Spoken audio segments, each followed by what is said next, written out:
Okay, today we're going to learn Eruvin Daf Tzadivav. Our learning this week, a whole week of learning, is dedicated by Lisa Malik in memory of her father, David Malik, David ben Aharon Tzvi V'Shendel Zichrono Levracha, on his first year at Tzed.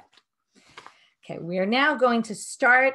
We're in the middle of a section. I want to just go back and remind you of something we learned a while ago. Also, sometimes we might have new learners who didn't learn with us earlier.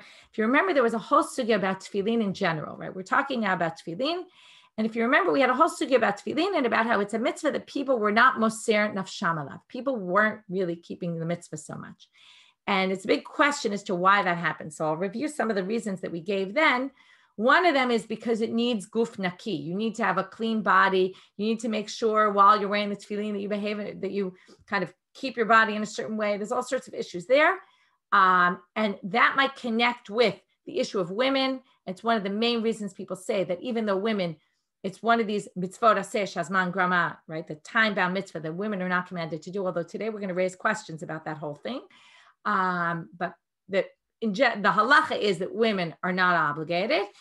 However, women are obligated in sukkah. Women are not obligated in lulav, in other mitzvot, shofar, and yet they do it. In fact, shofar even became it was a minhag that women started doing, and then it became halacha that they need to do it.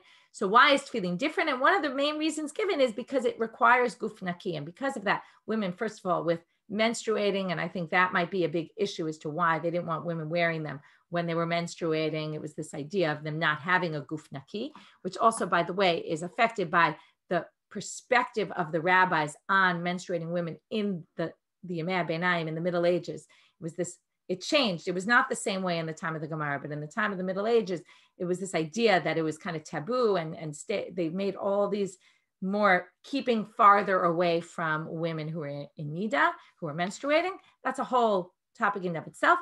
It's possibly one of the reasons why women generally, again, there are women nowadays who have started taking upon themselves tefillin, but women generally do not wear tefillin.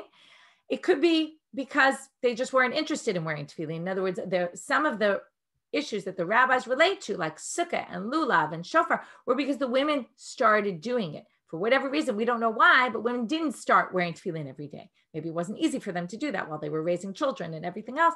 And because, again, the rabbis often respond to what the needs are of the community. If they see that a lot of people are doing it, then there's a response. Anyway, there's a lot to be said there. I want to get back to the thing I was saying about the tefillin, which is, and I want to just mention that there's a lot of materials written about today's daf, about particularly the women's issue. As I said, on our site, we have a lot of material in Hebrew and in English all about this, a lot of going in depth into these sugyot. And also there's a great website called Deracheha, where there's a number of articles also about women in tefillin, more in-depth articles if you want some analysis of it. So you can also go there. A lot of material, besides all of what I've mentioned. So one reason people didn't do it was possibly guf naki. Another, which also you see, by the way, they used to wear tefillin all day long, and then over time it got limited, right? They didn't wear tefillin all day long anymore, which also probably has to do with guf naki, which also may have to do with why they didn't do it on Shabbat. Could be also that there was this idea, and Shuli Mishkin writes this in her article in Flashback this week, that she thinks that there's this idea that the rabbis were trying to minimize how often people wore tefillin. That maybe at some point people wore them all day, people wore them all, even on Shabbat, people wore them, right? It's possible. And then they wanted to limit it. So they cut out Shabbat and Yom Tov, they cut it, right? And over time, right? Even tefillin on Chol HaMoed, there's an interesting debate about it in different minhagim, whether you wear it b'tzina on your own or you wear it, right? There's in Chutz La'aretz, people wear tefillin and then take them off before Musaf. In Israel, people don't wear tefillin on Chol HaMoed. All sorts of interesting things about this. Anyway, that's one. Another we said was maybe financial. It was hard to make tefillin. It was expensive and people couldn't afford it. The third answer we gave was that there's this very interesting source in the Psikta Rabbati, and this is something I wanted you to think about. And maybe in light of this connection between kameot and tefillin, and we talked about that tefillin is an oat, and we're going to see that inside today, which is that tefillin is this outward sign. I'm a religious person. I'm a God, or I don't even know want to use the word religious. I'm a God believer, right? I believe in God. This is my sign. I believe in God. Now, if you walk around with that sign, you're basically saying, normally we would assume, right, you're a religious person, however you define religious, right? You believe in God. And we assume that goes hand in hand with proper ethical behavior. Now, there's this great story in the Psikta Rabbati that I mentioned then, which is that there was a person who got to a city and he wanted to give his money to someone. And who did he go? He went to give it to the person who was wearing tefillin because he said, oh, they must be an honest person. And it turns out they weren't honest. And there it says, mipnei ramaim, because of the people who trick other people, right? That there's this idea that maybe the rabbis also frowned upon people who wore tefillin as this outward sign, hey, I'm religious, when really they weren't. Again, what does it mean to be a religious person, right? If you're not an ethical, honest person, well, then how can you call yourself a religious person? And unfortunately, we know this to be the case in many situations where people outwardly appear to be religious, but they're not necessarily inwardly.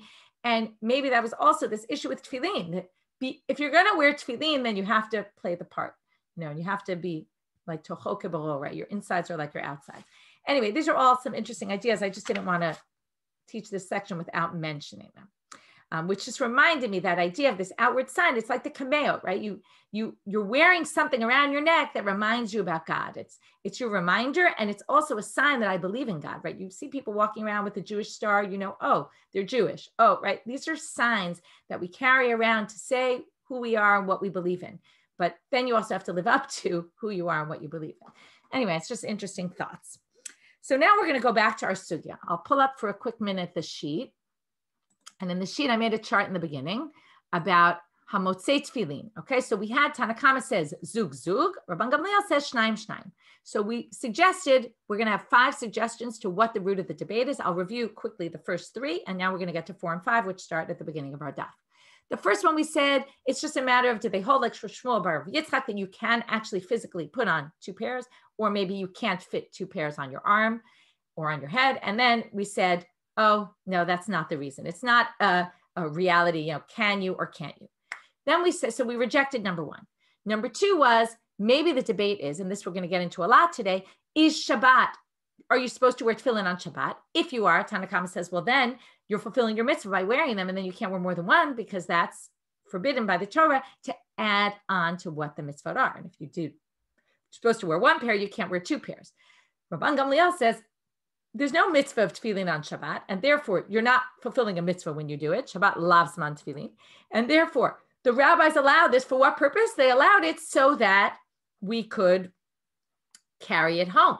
In that case, we're allowed to carry it 2 pairs, right? Then they said, why 2, not 3? But okay, we'll leave that for now. Then the third answer was, everyone thinks that Shabbat is, you wear tefillin on Shabbat, which is interesting to say everyone thinks that because we don't hold that way. But let's suggest that everybody holds that way. And then again, it depends what version of the Gemara you hold by, but I went with one explanation, which is, Tanakama says, you don't need kavanah, you don't need intent to fulfill a mitzvah.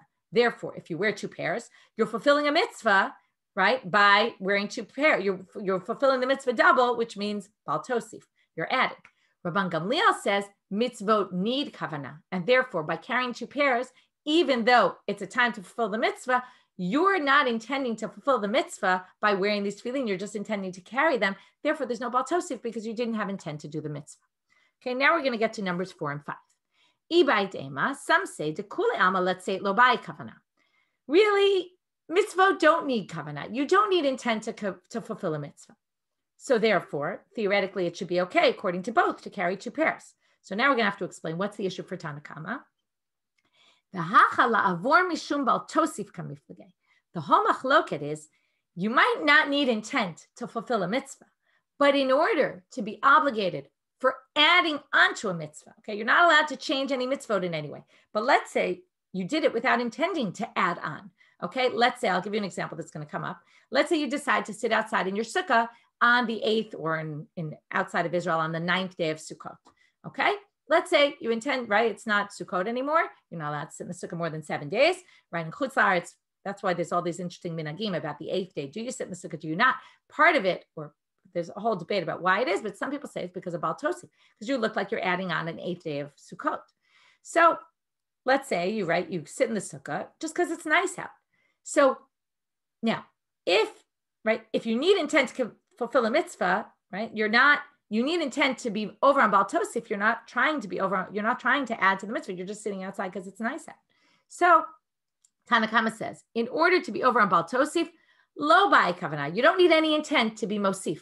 So here, you're carrying it in order to bring it into the city. But in fact, you're wearing 2 pairs. And since you don't need intent to be transgress. Lo tosif, don't add. Therefore, you've added without intent, but you've added, and it's forbidden. Therefore, only one pair. For Rabban Gamliel savar la'avor mishum bal tosif by kavanah. You need intent. Okay, so that's answer number 4. Answer number 5 is v'ibait ema. Now, first they're going to kind of say what they're not going to say, which is now they're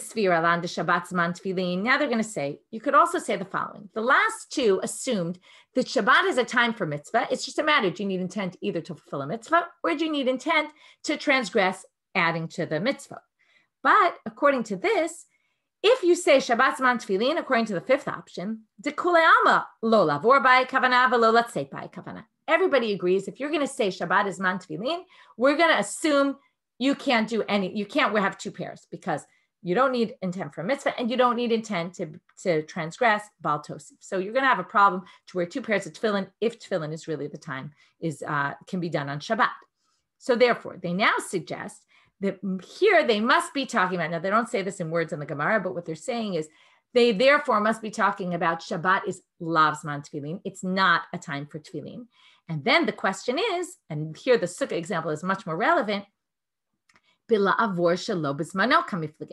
question is, and this is always a debate about Bal Tosif, and one of the things that Chana Dreyfus talks about in Gefet this week is all about, it's very interesting, all about what does Bal Tosif really mean? There's a classic debate about when you can't add, what kind of not adding, okay? If you do something, for example, what she talks about is more about women.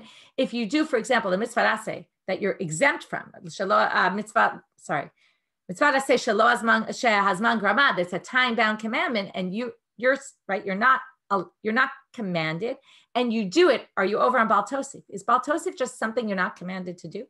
So here they're going to say, and there's a debate, Rashi talks about whether that's considered Bal Tosif or not.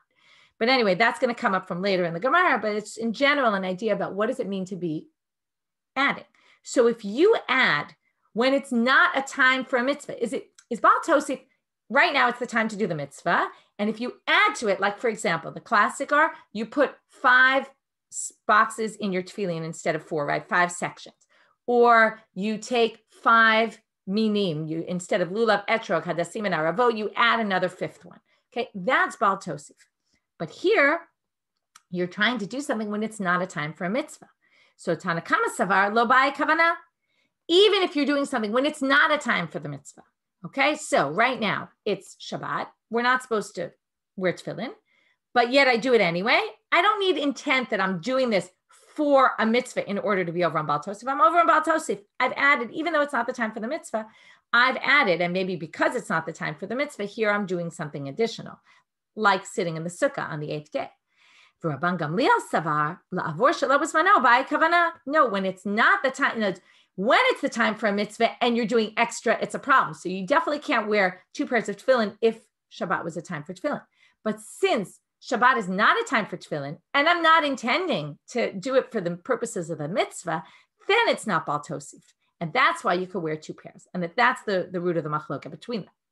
But this is going to be quite problematic. And I don't know if you thought about this, but in the beginning, there was a really big issue with this, which is, if you take Tanakama, what does Tanakama say? When it's not the time for a mitzvah, you're going to be over on Bal Tosif if what? Well, according to Tanakama, it's if you wear 2 pairs. Tanakama allows you to wear 1 pair. That doesn't make any sense. If Bal Tosif is when it's not the time for a mitzvah, you're doing a mitzvah that you're not obligated, it should be a problem. Wearing 1 pair should be a problem. And that's what the Gemara is going to say. Ihachi. Rabbi Meir, by the way, they call Tanakama Rabbi Meir. They're assuming, we know that Stam Mishnah is Rabbi Meir. It's going to come up also later in our Gemara. If you have a Mishnah without a name, we assume it's Rabbi Meir. So they're going to say Tanakama is Rabbi Meir. And they're also going to prove later in the Gemara today that the Mishnah is Rabbi Meir. Ihachi Rabbi Meir zuga chadnami lo. If there's Bal Tosif, when you don't intend to do a mitzvah, when it's not the time for a mitzvah, then you can't even wear 1 pair of tefillin because you're wearing the tefillin in a time when it's not the mitzvah. That's already Bal Tosif. Shouldn't be 2, right? It should be even 1 should be a problem. So that doesn't make any sense. And furthermore, let's go back to our sukkah example. Hayashem b'shmini b'sukkah yilkeh. According to what you're saying, if somebody sleeps in the sukkah on the 8th day, you should get lashes because you basically added on to a mitzvah. And now, why lashes? Because it says, don't add to mitzvah. Don't add is a mitzvah lo taseh. You're not allowed to. And here you added to a mitzvah, so you should get lashes. Any lo taseh in the Torah that you do, you're supposed to get lashes. So therefore, and obviously what's clear here is nobody thinks you get lashes for sleeping in the sukkah on the 8th day. So therefore, it can't possibly be that that's Baal Tosif. And therefore, we reject this reason. 5th option is not an option. So we rejected number 1. We rejected number 5. What are we left with? Well, it seems like 2, 3, and 4. Okay, those 3 options. Either, again, going back, either Shabbat, it's a machloket between them. Is Shabbat Zman Tefillah or is Shabbat not Zman Tefillah? That was 2. Number 3, everyone agrees Shabbat is Zman Mitzvah, is Zman Tefillin. It's just a matter of let's say by kavanah or lo. Do you need intent to be yotzei the mitzvah, or do you need intent? It's also Shabbat is Zman Tefillin, and do you need intent to be adding or not adding? Okay, so what seems clear from all of these, and this is going to be important for the continuation, either Tanna Kama holds Shabbat Zman Tefillin in the first debate, and Rabban Gamliel doesn't, or both of them agree that Shabbat is Zman Tefillin. It's just a debate about what needs intent and what doesn't need intent, which is very interesting because we don't hold that Shabbat is Zman Tefillin. Nobody wears tefillin on Shabbat. So it's interesting to see that they think either the entire Mishnah, right, both those opinions, or at least Tanna Kama thinks that Shabbat is Zman Tefillin. And that's going to be the next issue of the Gemara is, where do we have a Tana that holds Shabbat is Zman Tefillin? And where does this come from? So the other thing, by the way, I wanted to point out is when it says Ela mechuvarta kedeshanina meikara, that means it seems like it's what we said previously. This means we reject this and we're going to go back to what we said previously. Many times when it says we're going to go back, it actually means to the first thing we mentioned, which here isn't going to be the first because the first was rejected. Some people say it actually means we hold by the second one, that it's a debate, Shabbat Zman Tefillin, Shabbat not Zman Tefillin, and not 3 or 4 either. So there's a debate whether it means 2, 3, and 4 are all possibilities still, or really we're going back to number 2. And the reason why I think they wanted those who say it really means number 2 only is because it's hard for them to imagine that both opinions think that Shabbat is Zman Tefillin, because again, you take your reality, nobody thinks that we're wearing tefillin on Shabbat. And it's something that seems to bother the Gemara also, because now the Gemara is going to, for the whole next section, is Man Shamat Le Shabbat Zman Tefillin. Who's the one who holds the Shabbat is Zman Tefillin? And we're basically going to go through 4 possibilities till we finally, the 4th one is finally going to be the only right one, about finding someone who holds the Shabbat is Zman Tefillin. Because we have a Tanna Kama here. Now, maybe even Rabban Gamliel, but right now they're assuming, it sounds like the Gemara assumes we're talking about Tanna Kama. Only Tanna Kama holds Shabbat Zman Tefillin, and we want to know where do we get that from? Which Tana is the Tana of our Mishnah? So we're going to start with Rabbi Akiva. Let's suggest it's Rabbi Akiva. Titania, and this goes back to something I mentioned yesterday, which is V'shamarta et hachukah zot lemoadam yamim yamima. This is a pasuk from Parshat Bo, where after they got out of Egypt, right there, they're getting all these commandments. When they get out of Egypt, what they're going to do, and it talks about it's a section that's actually repeated in very similar ways in Perek Yud Bet and Perek Yud Gimel, and I think it's Yud Bet Yud Gimel if I'm right, but anyway, this is from Yud Gimel, and there it talks about tefillin connected with Zecher L'Yetziat Mitzrayim, and those are the sections that go into the tefillin. 2 of the sections are from there. And it says there, V'shamarta et hachukah zot lemoadam yamim yamima. Now the section talks about tefillin and it talks about Pesach, Korban Pesach, bringing the sacrifice. So there's a debate about what this verse is referring to. So according to Rabbi Yossi Aglili, the first opinion, he says, this is talking about tefillin. And what does it say? Mi yamim yamima. Why does it say mi yamim yamima? What does that mean, right? It usually means, right, from now and forever. Not exactly clear how to translate it. Right, Miyamim Yamima comes up and say for Shmuel that Elkanah would go to the Mishkan, right, the husband of Hannah, Miyamim Yamima, which meant at set times every year. We're going to get back to that explanation. But right now, so they also mean it to mean set times. What does it mean set times? It means sometimes, not other times. So Yamim, we darshan Yamim v'lo leilot, only during the day, not at night. That's why we don't wear tefillin at night. Miyamim, but we darshan not only the fact that it says days, it says from days. Now from always comes to limit. That means that it's not all days. If it's not all days, what are we excluding? V'lo kol yamim prat l'shabbatot u'liyamim tovim. Not on Shabbat, not on Yom Tov. We don't wear it every day. Divrei Rabbi Yossi Aglili. That's his opinion. So he clearly holds Shabbat is not a time for tefillin wear. Rabbi Akiva Omer, lo ne'amar chukah zo ela l'nyan Pesach bilvad. That verse isn't referring to tefillin at all. It's referring to the Korban Pesach. And what does miyamim yamima means? Set times every year. You have to do it year after year after year. So according to this, it sounds like if he doesn't have the drasha to exclude Shabbat and Yom Tov, it must be he holds Shabbat is not Zman Tefillin. Shabbat is Zman Tefillin. So then they say, wait, there's an issue here. Okay, now this is a very side issue for I want you to remember where we're up to. This is a side issue. Right now, we're going to challenge the fact that he thinks that pasuk, Vishamarta, et ha-chukah hazot l'mo'adam yamim yamima. What's the chukah, this law? This law is Korban Pesach. I'm going to say that has a problem to say it has to do with Korban Pesach. There's nothing to do with tefillin. This is just having an issue with his drasha that they're going to answer. So now they say, Elahad itznam, but it says in the Mishnah, and you'll need to wait a little bit longer. There's a good example of one of those cases where if you try to understand the Gemara without moving forward, you'll say, what? I don't understand. And you have to just sometimes read a little farther and then go back. This is a good tactic. When you're trying to read a Gemara and you don't understand it, try to go farther and then come back. So ditznam, it says in the Mishnah, HaPesach v'Hamilah mitzvat aseh.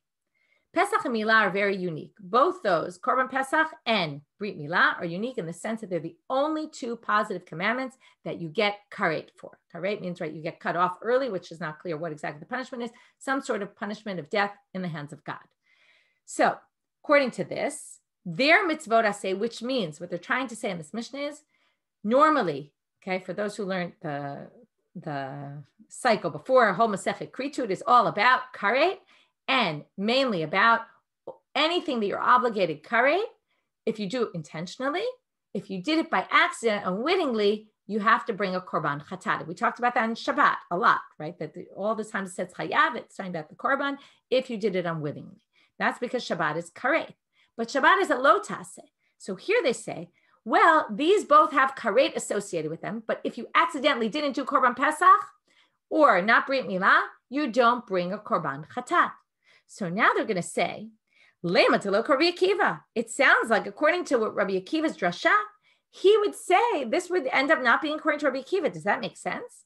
Why? De'ika Rabbi Akiva, kevan demoke la b'Pesach, lav nami ika.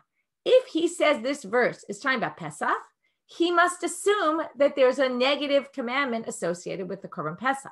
Why? Okay, we don't yet know why.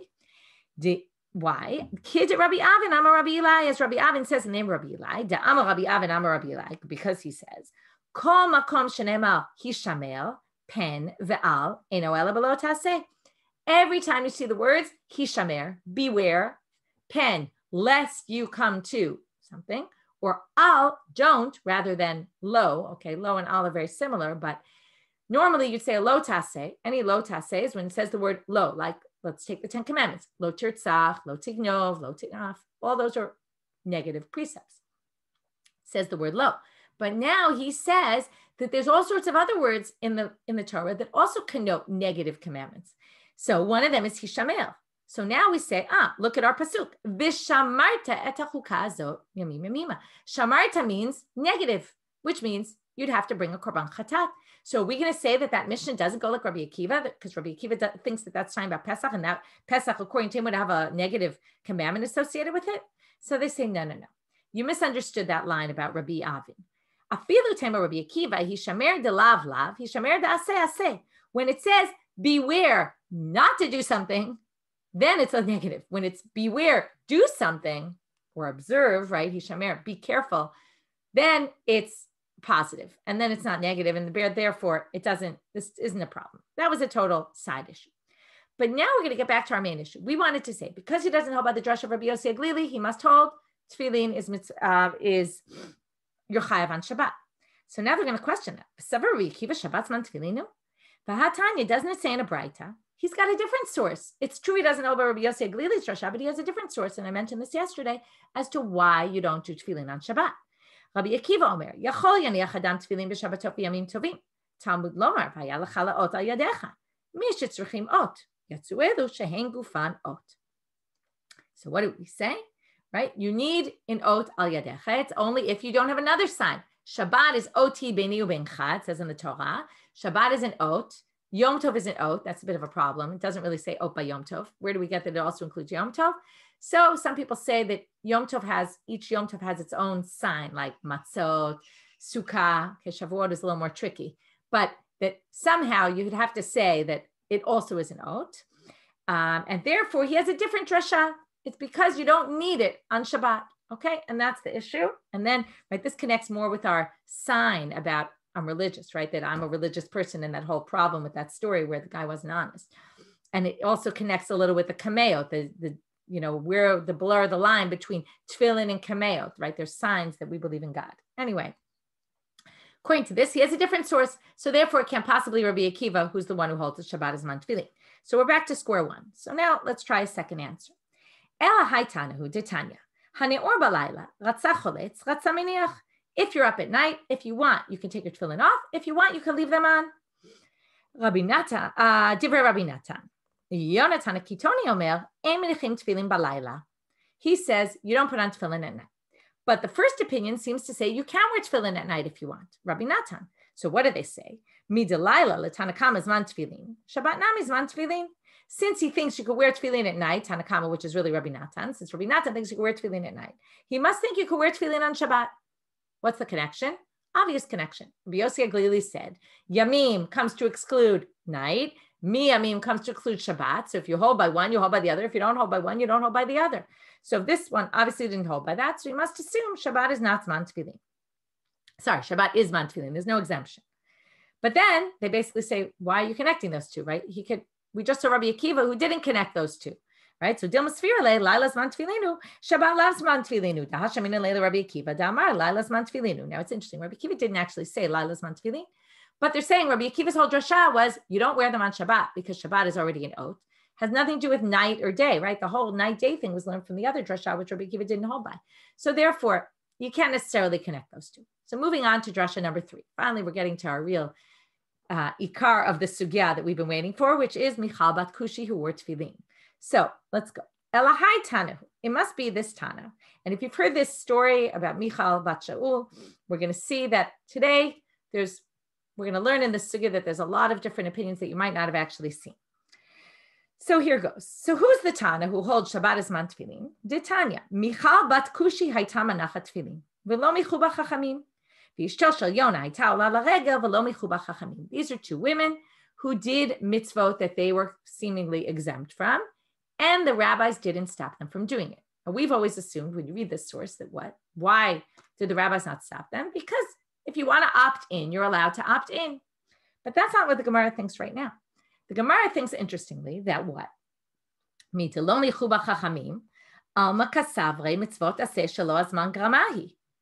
It must be that the reason they didn't stop them, okay, they're going to assume right now that if you're exempt from a mitzvah and you want to fulfill it, guess what? It's Bal Tosif. You're forbidden. Can't do it. You're not allowed. So therefore, why didn't the rabbi stop these women? They were doing things they were exempt from doing. They shouldn't be allowed to do them. The reason they didn't stop them was because they held that these are not time-bound mitzvah. Okay, we're going to have an issue with Aliyah Regel. Hold off on that. If you're thinking, don't worry, the Gemara is going to say that. But right now, the Gemara suggests that now we have to discuss another issue. What does it mean to be time-bound? What the Gemara is assuming is it's not considered a time-bound mitzvah, or let's put it the other way. It's a time-bound mitzvah if you're supposed to do it 6 days a week and not 7. That already makes it time-bound. You wouldn't have thought that. You would think time-bound means you have to do it in the morning, you have to do it right in the day, not the night. Now it's true, tefillin maybe day and night also is the issue, but they seem to be dealing with the Shabbat issue. And what they're basically saying is that basically, if it's mitzvah aseh, if it's you're chayav to do it on Shabbat, then you're basically chayav to wear tefillin all the time, and then it's not time bound because you're supposed to do it all the time. In which case, that's the reason why they didn't stop her, because she was actually responsible. Okay, so she was obligated. According to this, women are obligated in tefillin.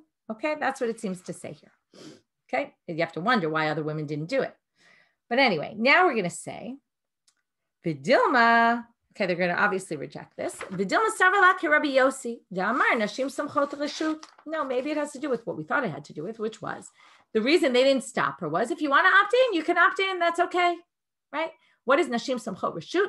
This all has to do with, you could look at Rashi, Nashim Samchot Reshut, even though it says in the Torah, Daber al bnei Yisrael v'amarta alehem, Adam ki yakriv mikem, when you bring a sacrifice, it says in Sefer Vayikra, then it says, V'samach yado. And they darshan from here, what does it say? It says, speak to bnei Yisrael. They darshan b'nei Yisrael and not b'not Yisrael. Okay, because it's in the zachal, the male form. They say only men are obligated to do smicha. What is smicha? When you bring a korban before you sacrifice it, the person who's supposed to bring the korban puts his hands on the animal, like leans on it. Okay, I'm not going to get into all the reasons. There's a famous machloket about it, about what korbanot are all about in general. But first Ramban in the Torah, worth reading if you haven't read it. Anyway, not in the first Ramban in the Torah. The first Ramban on Sefer Vayikra talks about it. In any case, what they're saying, and this is a good question in general about when it says Bnei Yisrael, when it says it in the male form of the, first of all, in Hebrew in general, they say male when it includes male and female. That's just the default. But this is one of those cases, what comes first, the chicken or the egg? It's that they knew the halacha and they connected it to the verse. Okay, it's not necessarily every time it says Bnei Yisrael, it doesn't include women. Okay, that's just a mnemonic device that they use. But in any case, Bnot Yisrael are not obligated to do smicha. If they're not obligated to do smicha, then are they allowed to? And Rabbi Yossi says they're allowed to. There's actually a debate about it. We're going to get more into it today later. So what they're basically saying is the reason they didn't stop Michal bat Kushi, by the way, I didn't get into this.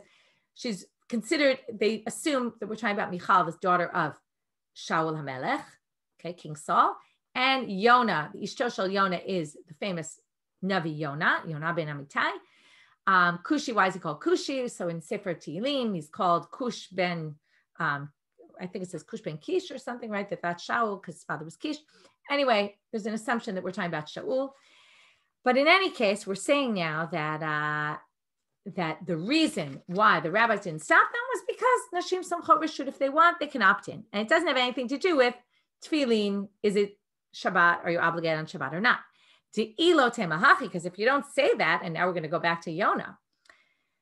Ishto shel Yonah hayta ola l'regel v'lo michuba. Achshav, mi kalaman da'amar regel lav mitzvah aseh shazman gramahu. Can you possibly say that going to the, right, first of all, the whole idea of regel means, it doesn't mean your feet, it means time of year, a period. Obviously, a regel has a specific time-bound nature to it. It's on a holiday. It's not all year long. So therefore, it's clear that it's not because it was a mitzvah aseh shelo hazman grama that's not time-bound.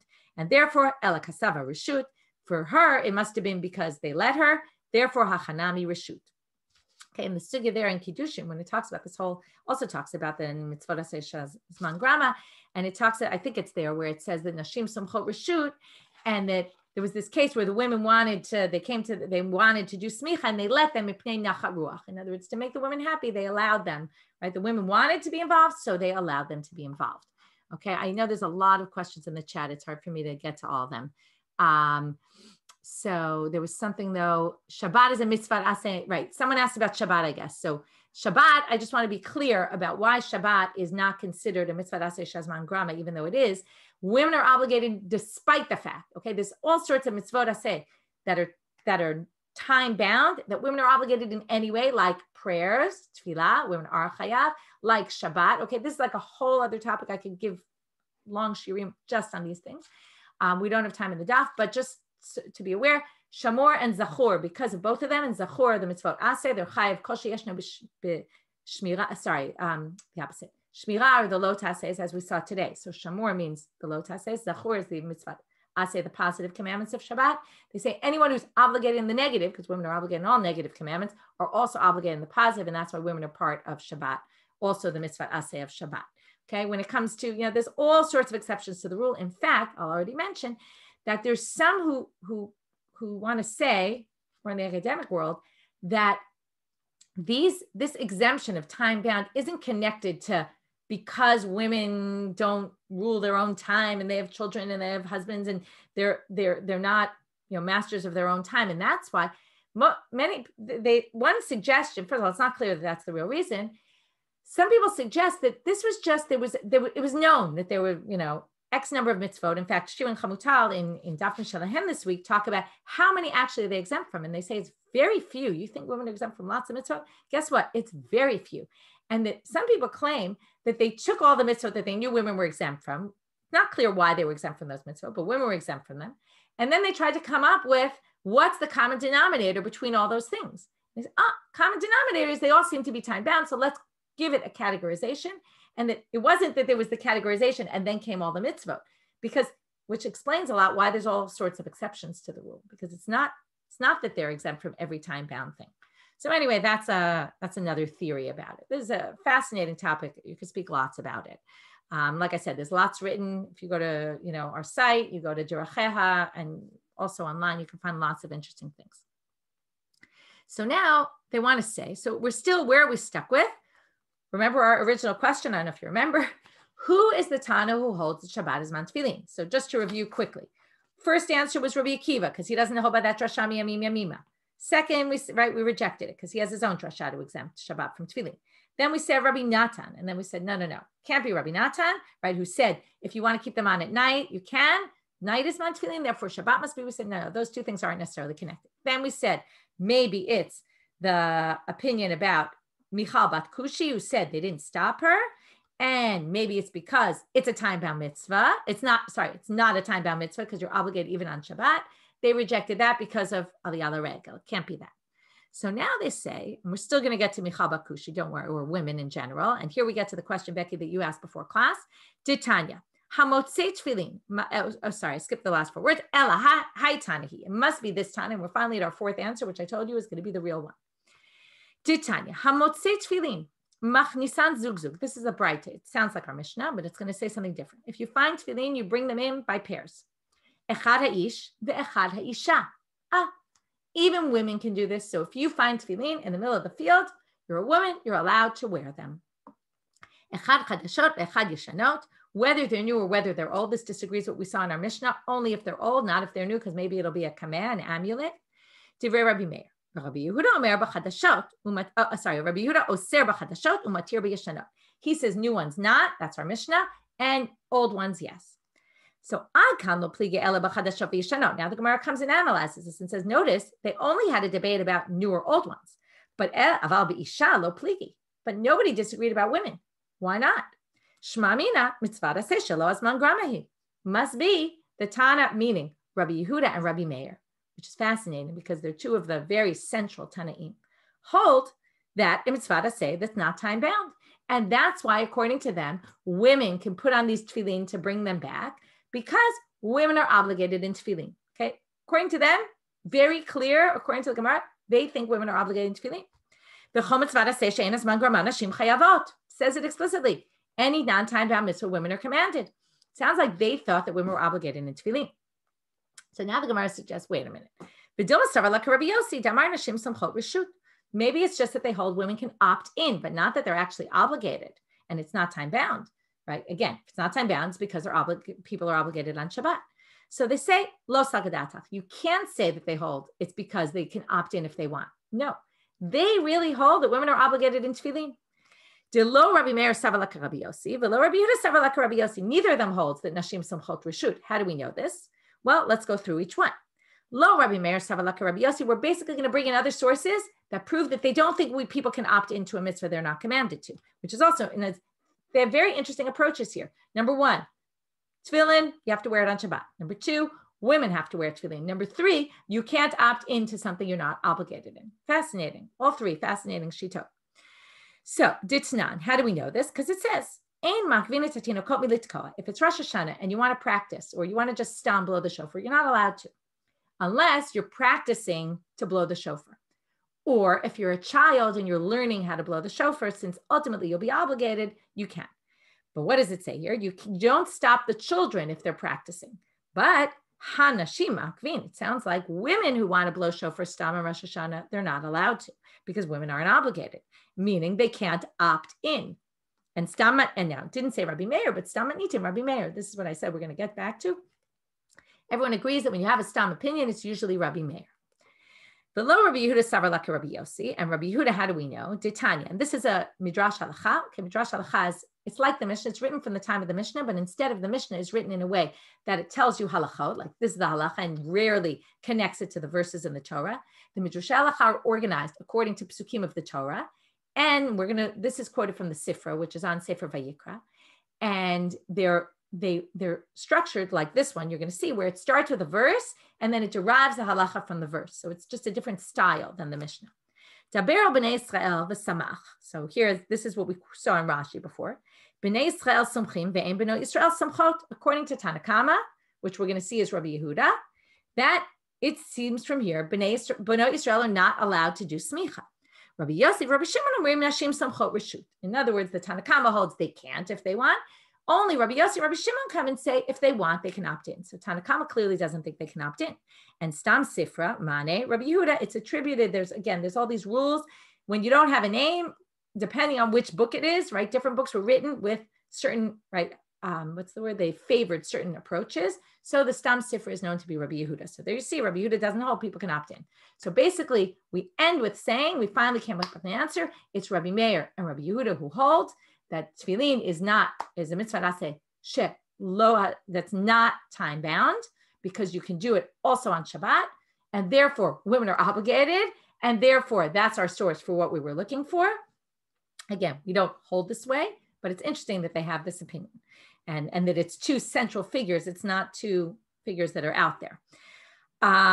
One thing I want to point out that you can't read this without saying so, and this is in the Tosfot that they in Gefet that Rabbi Chana Dreyfus talks about this week, is that there's another source that says in Psikta Rabbati that Ishto shel Yona hushva, they returned her home. Okay, they didn't let her go on Aliyah L'Regel, and Michabat Kushi michu ba chachamim, and they stopped her.